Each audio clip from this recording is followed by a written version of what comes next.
की आत्मकथा। देश की मिट्टी के कण कण के लिए है प्राण सदा हमारे न्योछावर। तन समर्पित, मन भी समर्पित, इस जान से प्यारे देश के लिए। जी हाँ, मैं इस देश का रखवाला हूँ।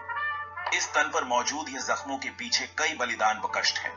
कई बार तो मौत के मुंह में जाकर वापस आए हैं, मानो जैसे हम इस देश की ओर सेवा करने के लिए ही बचे हों। इतने कष्टों के बावजूद भी इस देश के लिए स्नेह, प्रेम व लगाव अब भी मेरे रोम रोम में बसा है।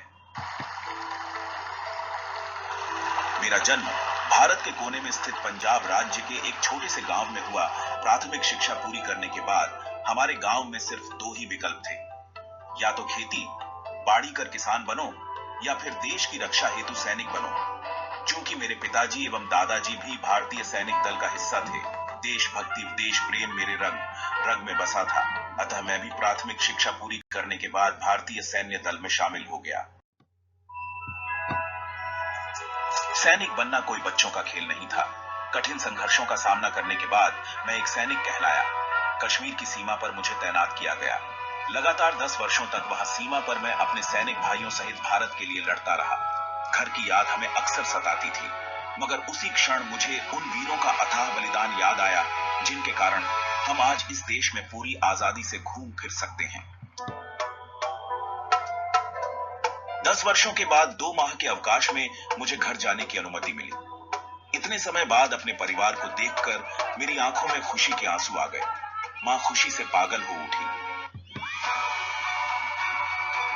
2 ही दिन हुए थे मुझे आकर फिर सीमा की ओर से एक बुलावा आया।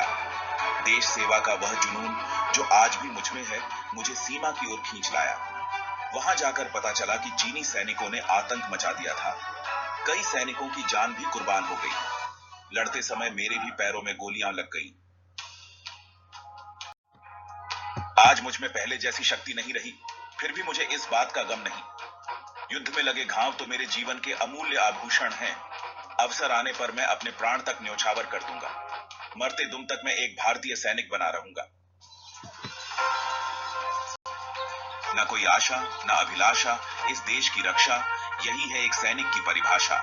नित्य देश की महिमा के गीत गाऊंगा, देश की रक्षा के लिए अपना सर्वस्व चढ़ाऊंगा।